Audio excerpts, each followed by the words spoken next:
Story time! Yan. Galing kami ng asawa ko sa 7-Eleven. Tapos, umupo ako dun sa labas ng 7-Eleven, dyan sa may Seymour. Tapos, may nakita akong matanda kumakain.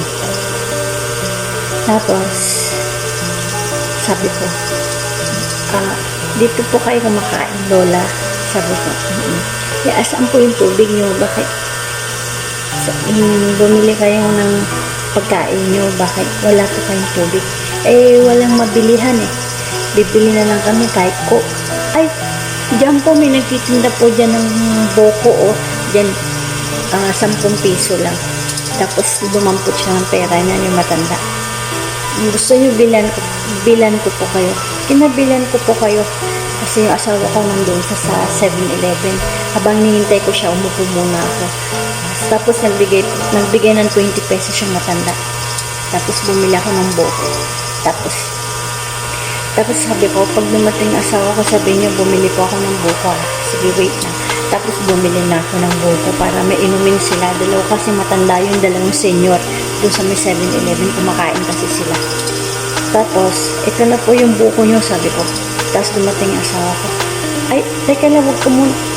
Ito na po yung buko nyo, kain na po kaya para meron po kayong inumin. Silang nabayad nun ha, sila. Nagbigay lang sila ng pambili. Tapos ako nang bumili para hindi na sila tumayo kasi siyempre matanda na sila, diba? Tapos sabi nung lola, dumampot siya ng barya. Ito, wag muna kayo umalis. Tapos binigay sa amin yung barya, binigay sa asawa ko. Ito, pambili nyo ng palamig. Nagbigay siya ng 20 pesos. Ay, hindi po. Kasi kakatapos lang po namin kumain. That time, kakatapos lang din namin kumain. Nagbibigay sila ng 20 pesos sa amin. Nagbibigay din yung matanda kasi binilhan ko siya ng buko. Sabi ko, hindi po, sa inyo na lang po yan. Bilhin nyo na lang po ng pagkain mo. Yun, tapos umalis na kami. Nakakatuwa na kasi kung baka ako yung nagkusa, ibilihan sila kasi para hindi na sila mahirapan bumili kasi naghanap sila ng tubig kung saan mabilan. Kumakain sila mamaya.